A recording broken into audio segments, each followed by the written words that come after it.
Foundation of British rule, इस पे आज हम बात करेंगे। तो ये भी उसी के साथ जुड़ा हुआ है जो हम ईस्ट इंडिया कंपनी पे बात कर रहे थे कि how it became a trading power, उसके बाद एक पॉलिटिकल पावर कैसे वो बन गई। तो अब हम देखते हैं कि जो पॉलिटिकल पावर बन रही थी ईस्ट इंडिया कंपनी, अब देखिए ये it was an Indian soil, यानी हिंदुस्तान की ज़मीन पे ये एक पॉलिटिकल पावर बन रही थी। और यहाँ हमारे अपने इंडिजिनस रूलर्स थे, बहुत सारे रूलर्स थे, बहुत सारी मतलब छोटी छोटी रियासतें जो फ्रेगमेंटेशन ऑफ मुगल एम्पायर उसके वजह से वजूद में आ गई थी। अब नेचुरली इनका तो उनके साथ क्लैश होने ही वाला था, क्योंकि ये भी मतलब असर्शन कर रहे थे, अपनी जो अथॉरिटी है वो दिखा रहे थे मुख्तलिफ जगहों पे। तो बुनियादी तौर अगर हम इस चीज़ को समझने की कोशिश करें कि ईस्ट इंडिया कंपनी और जो हमारे यहाँ के इंडियन रूलर्स थे उनमें किन बातों पे, किन पॉइंट्स पे डिफरेंसेस वजूद में आ गई, वीसी के इसमें अगर आप देखोगे ट्रेड एब्यूजेस जिसको हम कहते हैं, यानी कि जो miss use of trading privileges. अच्छा, उसी के साथ साथ एक जिसको आप कहोगे कि फोर्टिफिकेशन और फिर आर्म्स एंड आर्मामेंट। तो ये कैसे शुरुआत हुई कि पहले सेटलमेंट्स उन्होंने बनाए, फिर वहाँ फैक्ट्री सिस्टम वजूद में लाया, और उसके बाद हम देखते हैं उसको फोर्टिफाई किया, फिर वहाँ आर्मामेंट उस पर वो गन्स लगा दिया, आर्मी बिल्ड की, उसके बाद रेवेन्यू कलेक्शन किया, और उसके साथ इनकी यहाँ पे यानी ब्रिटिश रूल की बुनियाद हिंदुस्तान में पड़ी। अब देखिए ये बंगाल से स्टार्ट होता है, यानी जो ब्रिटिश रूल अगर आप इसको देखोगे तो बंगाल ब्रिटिश एम्पायर के लिए, ईस्ट इंडिया कंपनी के लिए अब बहुत ज़्यादा इम्पॉर्टेंट था, क्योंकि 60% जो इंग्लैंड को यहाँ से इम्पोर्ट्स होते थे आर्टिकल्स आइटम्स, तो उसका 60% बंगाल से ही आता था। अच्छा, अब ये मतलब जो अगर आप फाउंडेशन को सीधे देखोगे तो it is because of this battles और फिर रेवेन्यू कलेक्शन को जो टेक ओवर किया उन्होंने। ये जंग या बैटल जो हुई तो ये कोई बंगाल में इसकी मतलब शुरुआत नहीं हुई, वो इससे पहले भी हुए जो कि मशहूर है कार्नेटिक वार्स, जिसका फर्स्ट 1764 से 48 तक, उसके बाद सेकंड 1749 टू 54 और 1758 टू 63 जो ये जो इंग्लैंड में राइवलरी थी, और फिर यहाँ पे जो सक्सेशन इशू सेकंड कार्नेटिक वार में रहा, तो जंगे यहाँ पे उससे पहले भी लड़ी गई थी। अब देखिए बंगाल में सिराजुद्दौला 1756 में वहाँ का ये जो नवाब बनता है, तो उसने ऑब्जेक्शन रेज की कि आप इसको फोर्टिफाई नहीं कर सकते, यहाँ के फोर्ट को जो कलकत्ता में था और जिसको वो रेनोवेट कर रहे थे 1755 में। और फिर यही इसी तरह से उन्होंने कहा कि जो आपका लग्जरेटिव ट्रेड है, मतलब जो आपका जो ट्रेड है इंडिया में, तो मैं उसको ख़त्म कर दूंगा अगर आपने यहाँ पे जो मतलब मेरी रिट को चैलेंज किया, यानी हिंदुस्तान किया, सिराजुद्दीन दौला जो बंगाल का नवाब था। तो फिर कंपनी ने क्या किया कि उन्होंने कृष्णा बल्ला ये था उसका एक मतलब भाग गया था उसके कोर्ट से, इसको प्रोटेक्शन दी। तो आप देखोगे कि यही फोर्टिफिकेशन पे मसला हुआ, फिर जो दस्तक प्रिविलेजेस थे उनके अब्यूज पे मसला हुआ। अब देखिए दस्तक समझने के लिए ज़रूरी है कि ये सिस्टम वजूद में आया कैसे। तो जो अर्लियर जो ईस्ट इंडिया कंपनी के यहाँ पे प्रिविलेजेस थे, हम उनको देखते हैं कि उनको वो परचेज इन इंडिया, वो उसको कहते थे इन्वेस्टमेंट। अच्छा, वो किस तरह से उसको कंट्रैक्ट के जरिए वो उसको हासिल करते थे, यानी वो उसको दादन एडवांसेस को कहते हैं, और दादनी मर्चेंट्स ये ब्रोकर्स थे जिनके जरिए से वो पूरा ट्रेड करते थे इंडिया में, दादनी सिस्टम। फिर वो चेंज हुआ गोमस्ताज जो कि पेड इंडियन एजेंट्स थे ईस्ट इंडिया कंपनी के, जो परचेज करते थे कंपनी के लिए under direct supervision of company, जो ईस्ट इंडिया कंपनी के डायरेक्ट सुपरविजन में होते थे। अब मैंने 1713 में बात की थी कि कैसे फारूक सियार ने उनको वो दस्तक दिया था। दस्तक क्या था? ये एक हैंड रिटन पास था या परमिट चिट जिसको हम कहते हैं हमारे यहाँ से चिट्ठी या चिट, और या वो जो एक हैंड रिटन पास था ये फारूक सियार ने उनको दिया था। तो अब देखिए कंपनी के जो गुड्स थे they could pass these goods without inspection, और इसी तरह से कंपनी को यानी वो एक जगह से दूसरी जगह विद इन बंगाल वो टैक्स फ्री यानी गुड्स एक जगह से दूसरी जगह लेते थे। लेकिन ये सिर्फ कंपनी को दिया गया था, उसके जो ऑफिशियल्स है उन्होंने इसको मिसयूज करना शुरू किया। एक प्राइवेट ट्रेड की शुरुआत डाली इसी से, यानी वो कंपनी के दस्तक को मिसयूज करते थे, इंडियन मर्चेंट्स के भी गुड्स इधर उधर ले जाते थे, और इस तरह से पूरा रेवेन्यू सिस्टम वहाँ का जो टोल था वो बड़ा मुतासिर हुआ इस वजह से। अब जब ये सिराजुद्दीन दौला, तो ये तो नौजवान था, एक एनर्जेटिक था, उसने कासिम बाजार पे हमला किया और 1757 में कलकत्ता पे उसने कब्जा किया। वो मशहूर हो गया था फिर वो ब्लैक होल ट्रेजेडी, एक छोटे से रूम में जो रखा गया था। उनके हिसाब से तो मतलब more than 100 people died in that night, कि वो एक छोटे से कमरे में उस पूरे एक हुजूम को रखा गया। वो तो 150 तक उसको ले जाते हैं। अच्छा, अब सिराजुद्दीन दौला के उस टाइम क्या था कि अहमद शाह अब्दाली का एक डेंजर था कि शायद वो इंडिया पे, वो भी एक इमर्जिंग पावर था, तो शायद वो इंडिया पे हमला कर दे।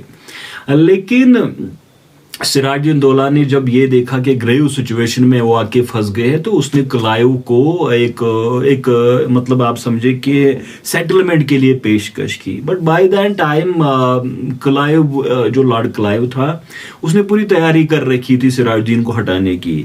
हम देखते हैं कि उसने एक वहाँ पे एक जो आप समझे कि एक जिनको हम कह सकते हैं कि गद्दारों की जमात तैयार की थी वहाँ पे, जिन्होंने साजिश की सिराजुद्दीन के खिलाफ।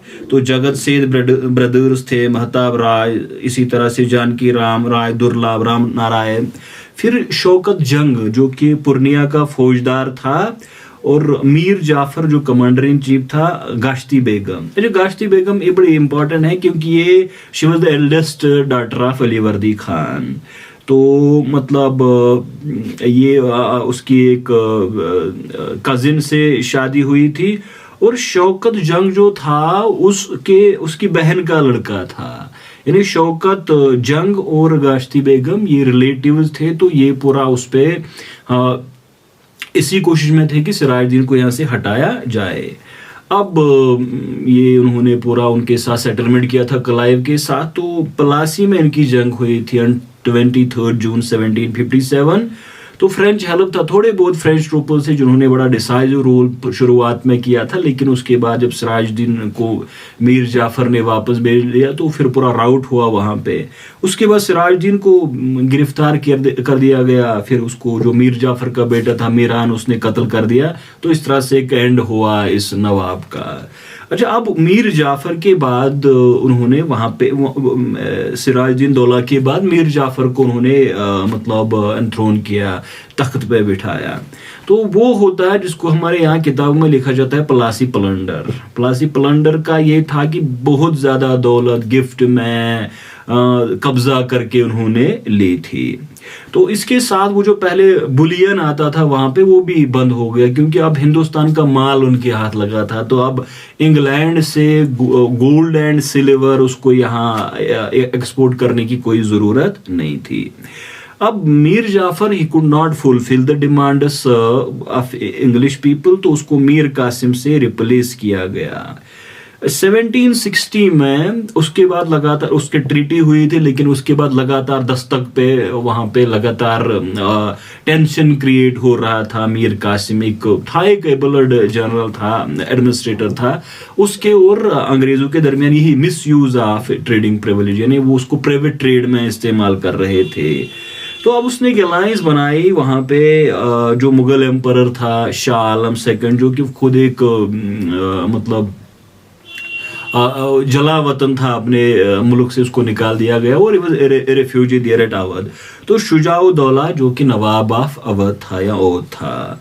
अब देखिए इन्होंने ये बनाई, लेकिन उनका जो आर्मी था, उनकी जो आर्मी थी, ऑन 23 अक्टूबर 1760 पर उसको बक्सर में हरा दिया गया अंग्रेजों के जरिए।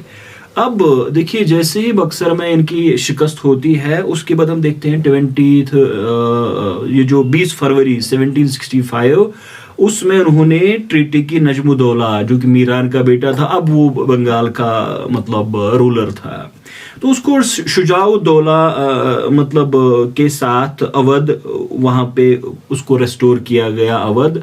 उसके बाद सिर्फ इलाहाबाद को छोड़ के, जो कि मुगल एम्पायर को दिया गया।